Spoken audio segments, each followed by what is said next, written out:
Dans la lettre aux Romains, frères, alors que nous n'étions encore capables de rien, le Christ, autant fixé par Dieu, est mort pour les impies que nous étions.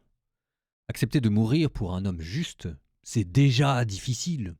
Peut-être quelqu'un s'exposerait-il à mourir pour un homme de bien. Mais la preuve que Dieu nous aime, c'est que le Christ est mort pour nous alors que nous étions encore pécheurs. À plus forte raison, maintenant que le sang du Christ nous a fait devenir des justes, serons-nous sauvés par lui de la colère de Dieu. En effet, si nous avons été réconciliés avec Dieu par la mort de son Fils, alors que nous étions ses ennemis, à plus forte raison, maintenant que nous sommes réconciliés, serons-nous sauvés en ayant part à sa vie. Bien plus, nous mettons notre fierté en Dieu par notre Seigneur Jésus-Christ, par qui maintenant nous avons reçu la réconciliation.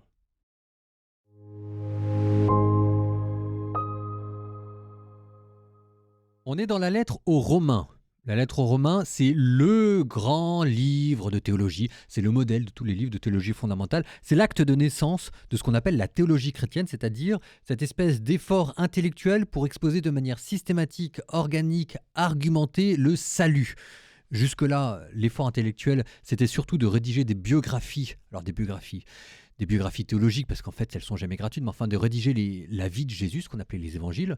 Ensuite, vous avez eu un deuxième effort intellectuel qui était d'un plutôt pastoral, en faisant des lettres, les lettres de Jean, la lettre aux Thessaloniciens. Avec la lettre aux Romains là, que vous entendez aujourd'hui, on est dans encore autre chose. On est dans l'exposé, dans le cours magistral. C'est pour ça que c'est un des sommets. Alors, c'est la contrepartie, c'est que c'est génial, mais que la contrepartie, c'est que c'est un peu compliqué à suivre. Peut-être, pour vous redonner un peu de contexte, ici, Paul vient de développer la justification par la foi. La justification par la foi, que tout le monde me suive bien, c'est que la justification, ça veut dire qu'en nous, les choses sont ajustées, que chaque chose est à sa place, qu'on a rendu à chacun ce qui lui devait. On a été justifié parce qu'on a rendu à Dieu ce qu'on devait lui donner. Ce qu'on devait lui donner, c'est la foi. Et comme on a donné à Dieu la foi, et qu'on croit en lui, et qu'en lui donnant notre foi, on lui a donné notre âme, notre vie et tout ce qui va avec, et bien ça, parce qu'on est fait pour ça en fait, Dieu nous a créés pour ça, ça a remis les choses d'équerre en nous avec ce qu'on appelle la rémission des péchés. Donc justification, ça veut dire à la fois que les choses sont remises d'équerre en nous, et en même temps qu'on ne doit plus rien, qu'on a réparé nos dettes. Par la foi. Bon, ça c'était la première chose.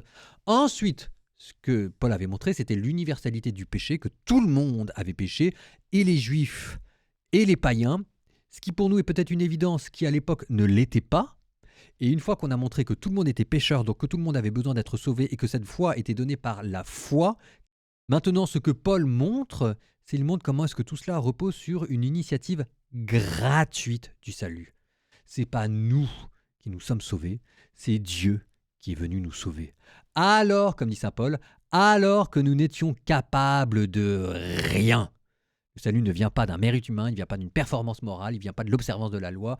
Nous n'étions capables de rien par opposition à capax Dei, être capable de Dieu, parce que normalement l'homme a été créé capax Dei. C'est comme ça que Dieu nous avait créés, à l'image et à la ressemblance de Dieu. Donc normalement tout ça devait se faire de manière naturelle, gentille, sauf qu'avec le péché on a détruit en nous l'image de Dieu, ou en tout cas on l'a fragilisé, ce qui fait qu'on n'est plus capax Dei, on est capax nihilo, capable de rien.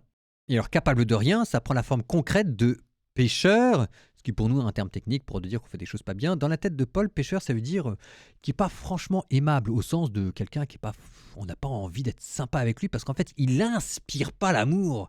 C'est pas des gens bien. Un pécheur, c'est un pauvre type. Quand on dit qu'on était capable de rien, qu'on est né des pécheurs, ça veut dire qu'en fait, on était enfoncé dans la mesquinerie. Et peut-être d'ailleurs on l'est toujours. En tout cas, on n'était pas au meilleur de notre force et on n'avait pas, enfin, ça suscite pas directement comme ça l'amour ou la pitié. Et alors qu'on était capable de rien, alors qu'on était pécheur, mesquin, amer, aigri, triste, grincheux, mauvais, alors qu'on cherchait à se venger, à faire le mal, alors qu'on était cupide, arrogant, orgueilleux, et je suis désolé, mais non, je n'en rajoute pas. C'est la vie humaine, hein. Bah, Dieu nous a quand même aimés. Il nous a aimés au point de mourir pour nous.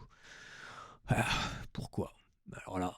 Alors là, mystère et boule de gomme. Saint Paul dit que peut-être si jamais il y a quelqu'un qui était bien, on accepterait de mourir pour lui, mais accepter de mourir pour quelqu'un qui est une ordure.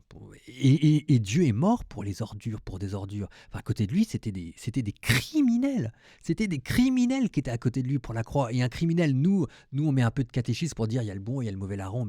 Mais il faut l'imaginer, quoi. C'était des hommes qui vivaient dans le péché et dans le sang. Et nous-mêmes, j'ose pas dire qu'on est des ordures, parce que en tout cas, ça, peut-être que je me le dirais à moi-même, mais j'ose pas vous le dire à vous, parce que je vous connais pas, et que moi je suis pas là pour enfoncer, mais enfin, il y a quand même des choses dans ma vie, sans dire que je suis criminel, il y a quand même des choses dans ma vie où quand même, j'ai pas donné le meilleur de moi-même. Ben Dieu est quand même mort pour moi. Je dis pourquoi? Pourquoi? Pour moi? Ah, pas pour moi, quoi, c'est pas possible. Pour lui, bah parce que Dieu est Dieu, et parce qu'il croyait en moi alors que moi je ne croyais plus en moi. Et ça, je sais pas quoi vous dire. Je suis censé commenter ça pendant un peu plus longtemps, mais je sais pas. Je sais pas. Je comprends pas. Je suis perdu. Dieu m'a aimé. Dieu vous a aimé. Et alors que nous n'étions capables de rien, il est mort pour nous. Ben, si vous croyez ça, le royaume des cieux est en train de s'ouvrir pour vous. Et le Père est là qui vous attend et qui vous ouvre les bras, qui vous dit, bah, allez, reviens à la maison. C'est pas si grave. Je t'aime. Ben, ben, merci Seigneur.